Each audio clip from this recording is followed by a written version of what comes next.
Imagine like liquidating your entire 401k, selling your house, selling your car. Breaking ties with your business partners. Right. Cashing out your literal life's work just to buy a single piece of jewelry. Sounds completely insane. Totally. Or on the flip side, imagine burying a massive cache of stolen gold in a field you don't even own because you're terrified of an impending military invasion. Which was a very real fear back then. Exactly. I mean, to a modern economist, both of those scenarios sound like absolute financial suicide. Oh, without a doubt. But 2,000 years ago, they were actually presented as the ultimate blueprint for reality.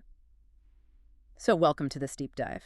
Our mission today is to take a stack of fascinating historical, economic, and theological research and apply it to two of the shortest yet most heavily analyzed texts in the New Testament. Yeah, we're looking at Matthew 13, verses 44 through 46. Right, which most of you probably know as the parable of the hidden treasure and the parable of the pearl of great price. And if that title conjures up, memories of a sanitized, dusty Sunday school lesson for you, the sources we are looking at today are going to completely shatter that perception. I really hope so, because they are wild. They are.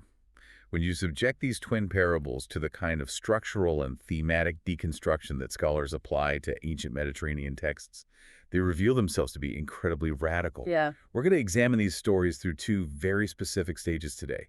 First, the initial discovery of immense value, and second, the resulting just drastic life change that follows. Because what the research shows is that these aren't just quaint little moral fables at all. I mean, they are profound, gritty lessons in economic subversion, ethical gray areas, and massive identity shifts. Absolutely. But I feel like to grasp why someone would commit financial suicide for a buried box or a pearl, we first have to look at the economic terror and the rigid class structures of first-century Palestine. Yeah, that context is everything. Like, who actually finds these things? Because the contrast between who gets lucky and who gets rewarded for searching tells us a lot about the worldview of the era, doesn't it? Oh, that contrast is entirely intentional. So scholars analyze these parables together because they're structural twins. In both stories, a man finds something invaluable, sells everything, and buys it. Right. But their socioeconomic backgrounds couldn't be more different. So in the first narrative, the hidden treasure, our protagonist is a day laborer, or more likely a tenant farmer. So a guy at the absolute bottom of the food chain. Exactly. This is someone at the very bottom of the economic ladder. He works land that belongs to a wealthy absentee landlord. Yeah. He lives in a state of sheer subsistence, just grinding out a living day by day.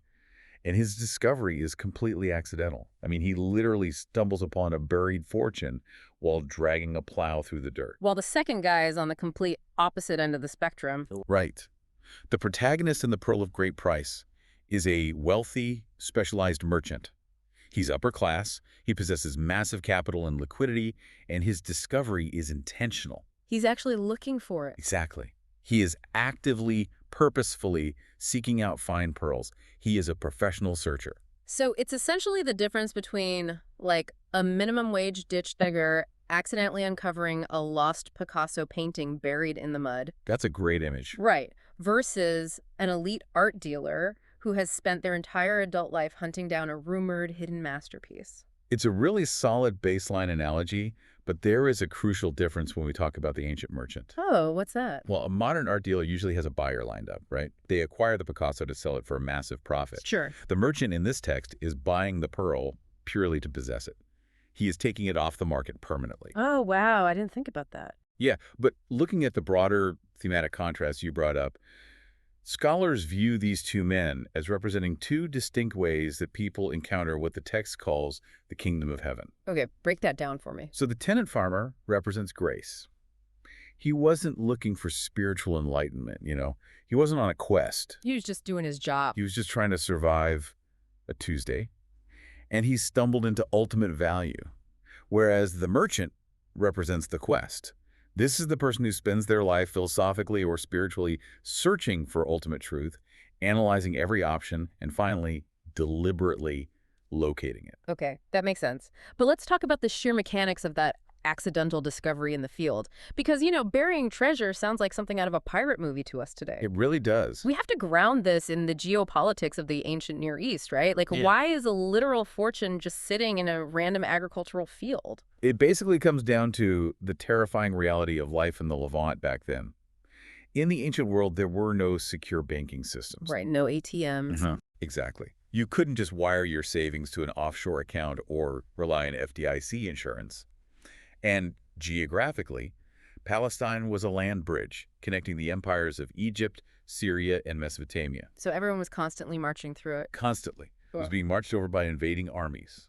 The Romans, the Parthians, various local rebel groups and warlords. Yikes. So if you saw the dust of a foreign legion coming over the horizon, you had a matter of hours.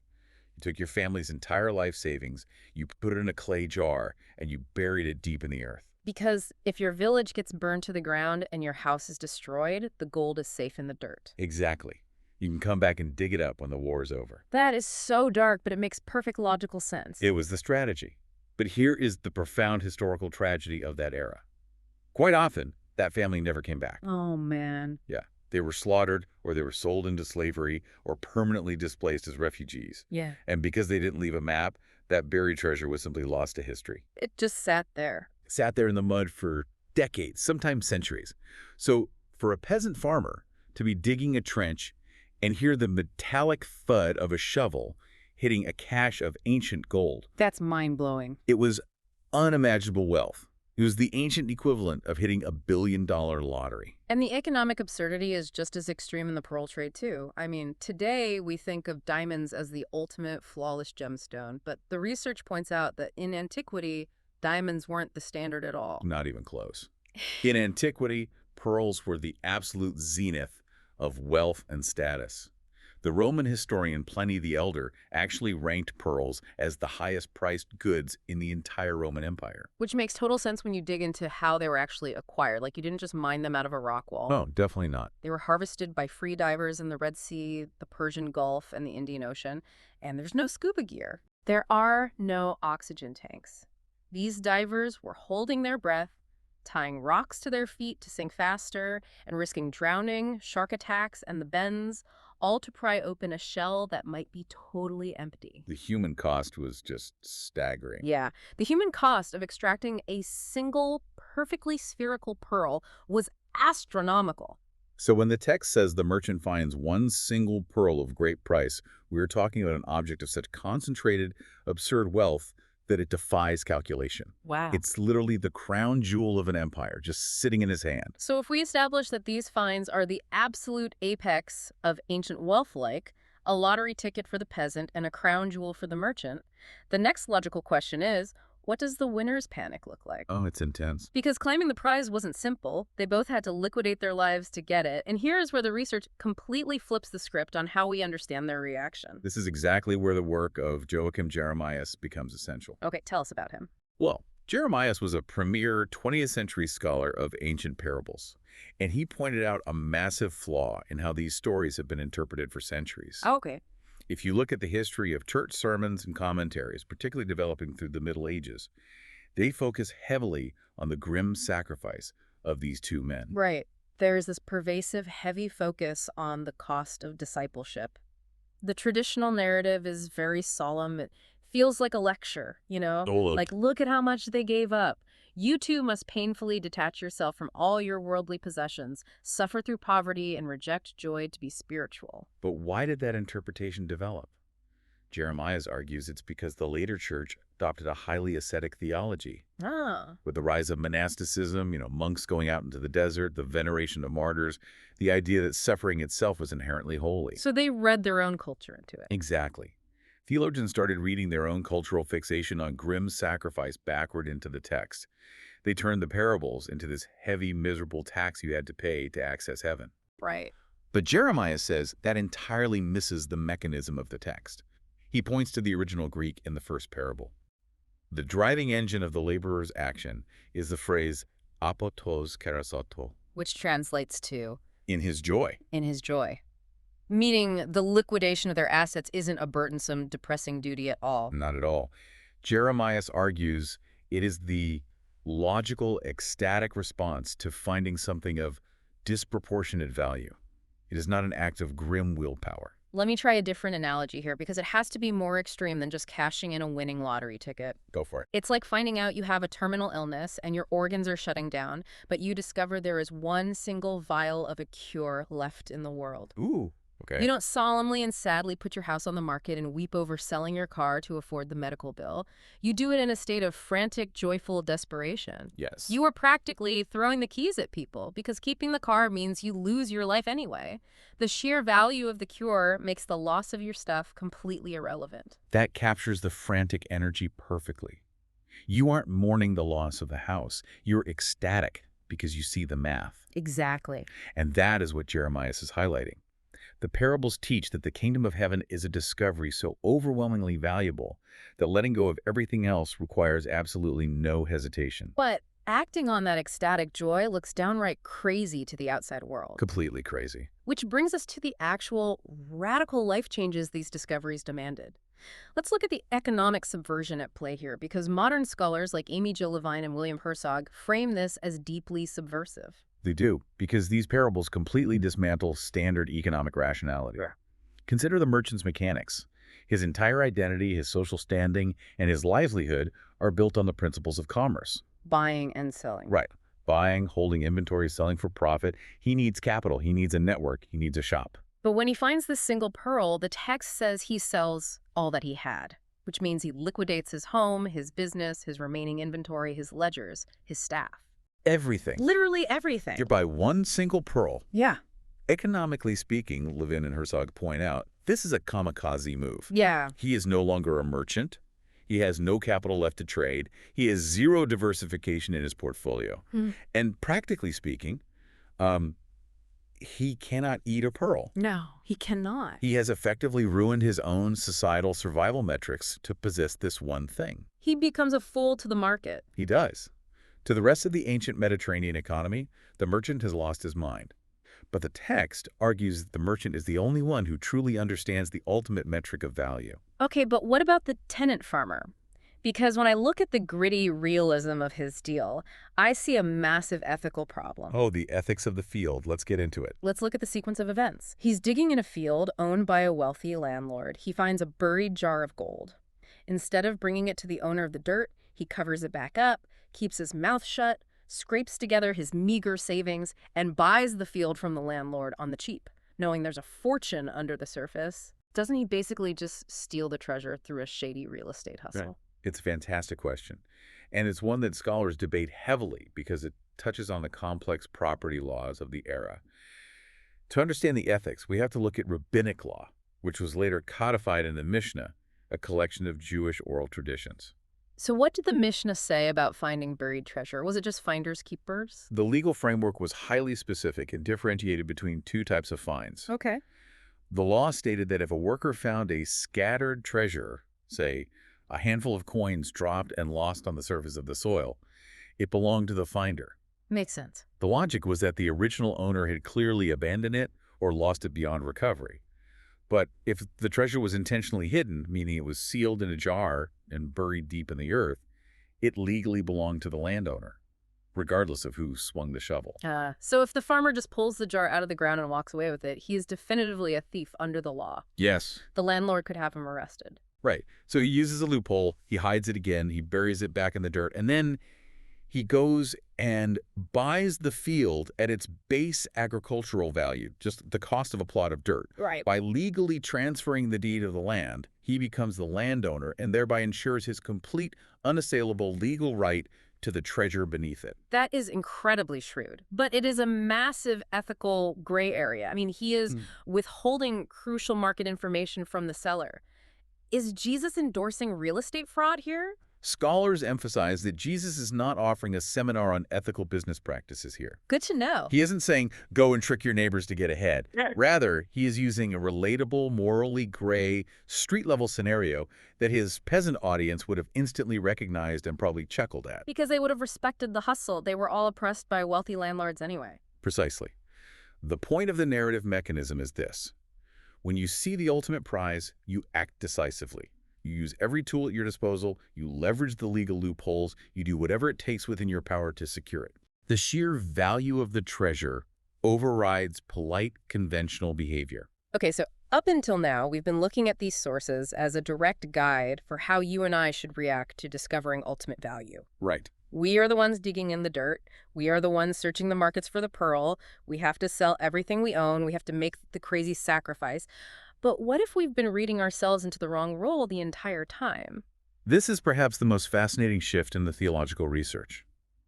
If we pan out and connect this to the broader arc of early Christian theology, we encounter what scholars call the Christological inversion. The Christological inversion. Okay, how does that mechanism work?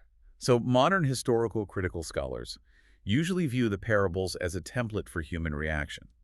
But the early church fathers took a completely different approach. Theologians like Irenaeus, writing back in the 2nd century, reversed the allegory entirely. Wait, if you flip the allegory, then we aren't the ones looking for the treasure. That would make us... That feels like a massive theological leap. How did the early church justify casting humanity as the prize? They justified it through the lens of the incarnation. In the patristic view, Christ is the merchant. Christ is the day laborer. Humanity, or the church, is the hidden treasure buried in the dirt of the world. Humanity is the pearl of great price. Hold on, I have to push back on this. Sure. Isn't that just a convenient way for early theologians to soften a really harsh, demanding lesson? How do you mean? If the original text clearly says, sell everything you have and give up your life, flipping it so that Jesus does all the hard work feels like a total cop-out for the listener. It's like saying, oh good, I get to keep all my stuff and my comfortable life because Jesus is the one paying the price. It's a fair critique, and it's actually one modern scholars often leverage against the patristic readings. Really? Yeah. But the early church fathers weren't looking for a cop-out. They were attempting to solve a massive theological problem regarding merit versus grace. If the parables are merely a transactional to-do list, if you have to perfectly liquidate your life to afford heaven, then it becomes a works-based religion where only the deeply ascendant or the wealthy can buy their way in. Irenaeus and others reframed it as an ontological rescue mission. A rescue mission. Yes. Christ, who already possesses the infinite riches of heaven, sees the immense value in this broken, buried treasure of humanity. Right. And he joyfully, willingly gives up everything, liquidating his heavenly assets, taking on human form, and ultimately giving his own life to purchase the field. And the field is? The field being the world. He buys the whole broken world just to redeem the treasure he valued so highly. That synthesis entirely changes the narrative. I mean, it completely shifts the tone of the text from a demanding self-help manual about our exhausting, frantic search for meaning into a profound love story. It really does. It's no longer about how hard I have to work or how much I have to bleed to find the divine. It's about being the object of someone else's ultimate joy-filled search. It changes the burden of the parables completely. If you read it through Irenaeus' eyes, the radical life change and the economic subversion were undertaken by the divine on your behalf. You aren't the exhausted merchant. You are the pearl. What a journey. From the brutal grit of Levantine economics and the sheer terror of hiding your life savings from an invading Roman legion to free-diving in the Red Sea without oxygen for a status symbol. It's a lot of ground to cover. It is. We've traced the subversion of societal wealth, navigated ethically dubious real estate deals in the Mishnah, all the way to entirely flipped allegories where the divine gives up the cosmos to buy the world. It's incredibly rich source material. So turning to you, the listener, as you think about your own life, which camp do you naturally fall into? Are you the laborer just trying to survive the daily grind, hoping to stumble upon grace in the middle of a mundane Tuesday? Or are you the merchant on a lifelong, intentional, relentless quest for truth? And whatever your pearl is right now, are you using the right metrics to value it? Those are the crucial questions for anyone analyzing these texts. And I actually want to leave you with one final conceptual puzzle to mull over. Oh, perfect. Something that builds on the economic reality of these parables. Let's go back to the merchant for a second. We established the mechanism of his choice. He liquidated his entire life, his home, his business, and his very identity as a trader to acquire this one singular pearl of great price. Right. He has it in his hand. The ultimate transaction is complete. But the parables end right there. They do. They don't tell us what happens next. So what does the merchant do the next morning? That's a great question. When he wakes up, he has no shop to open. He has no ledgers to balance, he has no network to call, and no inventory to sort. He just possesses the ultimate value. How do you live on day two, when the search that defined your entire existence is finally over?